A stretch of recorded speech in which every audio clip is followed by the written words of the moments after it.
I'm at Binkley and Hurst, and I'm actually going to film these balers. These are the Heston Massey Ferguson 2250. So these are the 3x4s, and I don't know.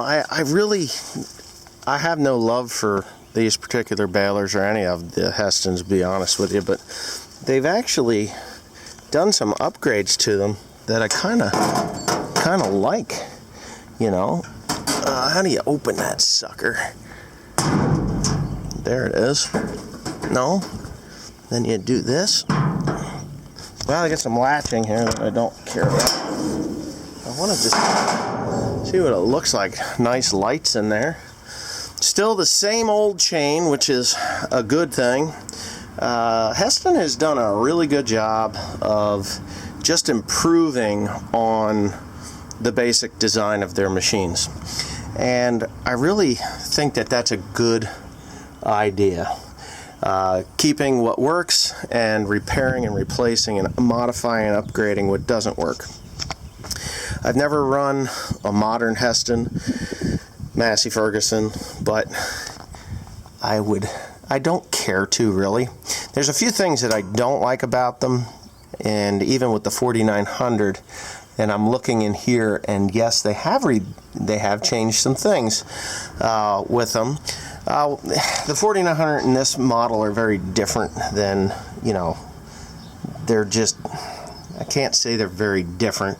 They're very similar, and I thought that they would change a couple of things in here, like this trip mechanism is on the floor there. Now they got stainless steel on that instead of plastic, which I'm changing the 4910 over to plastic like I did on the other one. And they do have plastic on the inside there, which is a good idea. Now the problems that I had with the 4910 on the first 4910 was that the holdback fingers in there were too short, and it would feed over the top in lighter, dry, damp. It didn't matter what kind of material it was. They'd feed over the top, and then it wouldn't trip the plate down at the bottom on time. So I put those fishback plates in there, which I will be doing again. The crankshaft on these are pretty damn awesome, I will have to say, but they've done away with the automatic hose on those, and I don't know why. Maybe it just wasn't an option for these, but these are heavy cast now instead of the welded steel.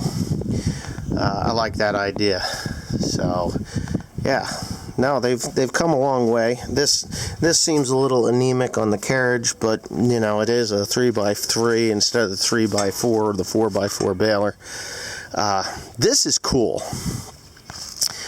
If you ever ran an ejector on one of these big balers, these are generally too small, but they have really come to terms with the idea that bigger is better on these ejectors. Now these are like regular baler hay dog springs here, and even the plunger dogs on this thing seem to be a little fatter faced. So they're doing all right. I mean, they are upgrading. The last time I looked at one of these things, I thought that they were making it kind of cheesier and cheesier, but that doesn't seem to be the case today. In the pickup area, they actually haven't changed too much of what they would do. This is interesting. On this roller wind guard, it's kind of like on springs, and it tilts back and forth. I guess you can adjust the distance that goes. And yeah, don't get in these things. These I hate. These wings, these are places to catch. But yeah, no, they're doing all right. The pickup tines on them seem to be longer than what the New Holland was. The Krone definitely has a better system than this. This is still very antique. These bands are heavy again. They had lightened them up and made them cheap, and that really sucked. As far as I'm concerned, it sucked. Of course, this is still the 3x4, so it's a smaller baler, smaller gearbox compared to what I'm used to, I guess. Ugh. Yeah, is that plastic? It is. These are plastic now. Oh, I'm going to walk around the other side of the machine and take a peek at that. They say the Class 4 baler. Huh. It's interesting. Oil instead of grease. I don't know that I agree with that, but I don't know. I have an open mind with that. Still an open mind with that. The float system there seems pretty heavy duty, which is a good thing, and it seems quite accessible. If you do have a problem, it's pretty simple to replace or repair, so that's not bad. But again, like I was saying, these balers are, you know, definitely a, let me pop this side open here. They're definitely a improvement on the original designs. They just keep adding to it, fixing what doesn't work, and, you know, yeah, fixing what doesn't work and improving on the design of what actually does work, which I like. I actually like that. Now, these bearings are still non-greasable, which I don't like. Now, there may be a grease gun somewhere on this that feeds those automatically, because my Krone does. The Krone has automatic oilers and stuff on those.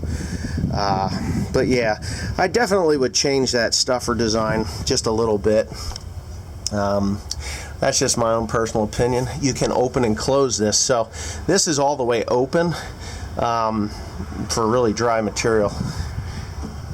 It would be, I think you're going to have a problem in dry material versus wet material with that thing being open, but I may be backwards. I don't know. Like I said, I've never ran them. And here's another oiler. So obviously oil lubricates better than grease, but is it piped throughout the whole entire machine, or is it just in certain spots?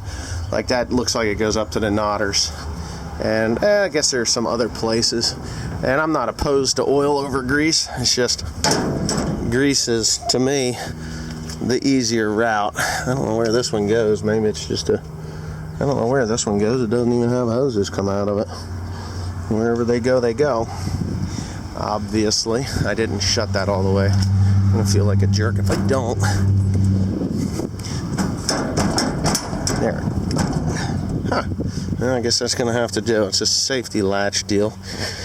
Yeah, this I like better.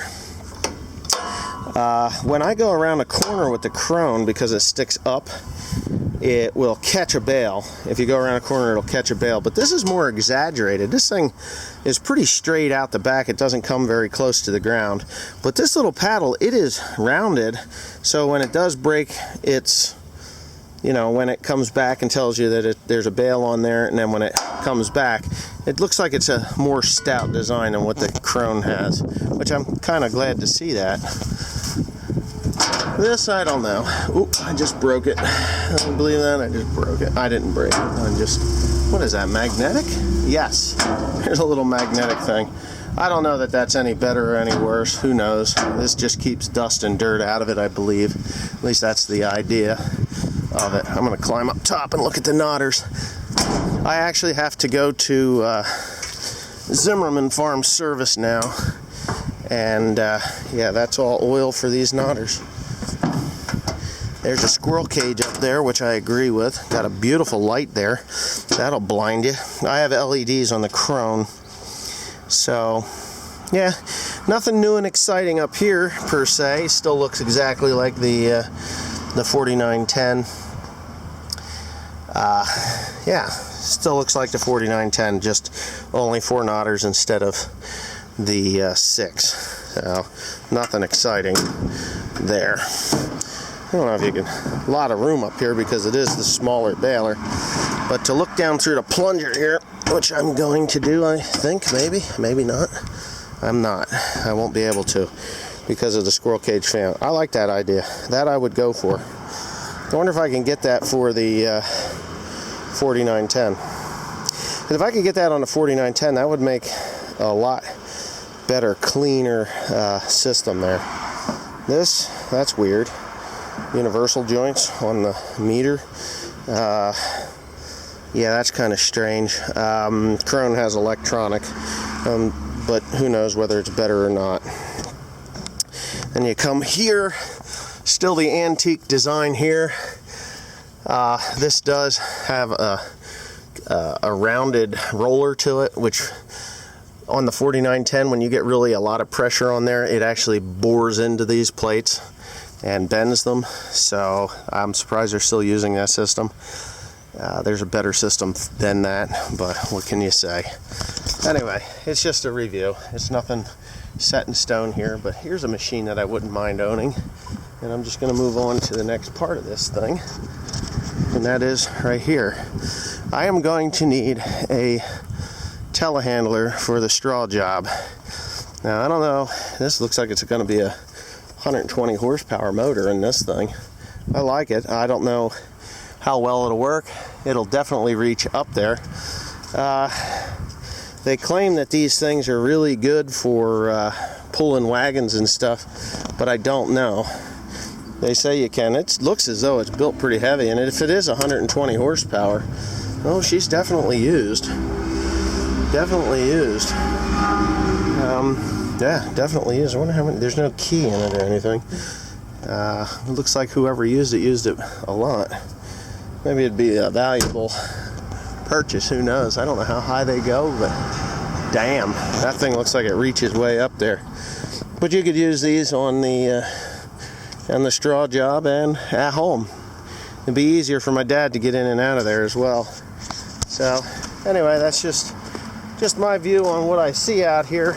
These Hesston balers, I honestly think they're doing a better job with what I just saw versus what I've seen in the past. I think the engine, I think a couple of years ago I did a review on those, and the flighting on the augers were paper thin, and they just cheapened stuff up to the point where other baler manufacturers were beating them up pretty bad as far as the quality of their equipment. There's a corn planter there. I don't know what make and model that is. It looks a lot like a John Deere that they beefed up. It is a white, isn't it? Challenger. That's it. It is a white Challenger. Yep. They look pretty cool. But anyway, with that being said, I guess I'm gonna move on to the next thing in line. Now I'm going off to Zimmerman's to pick up parts for the baler. I could get them here, but I'd rather go to Zimmerman's. They're closer to home. So that's what I'm up to.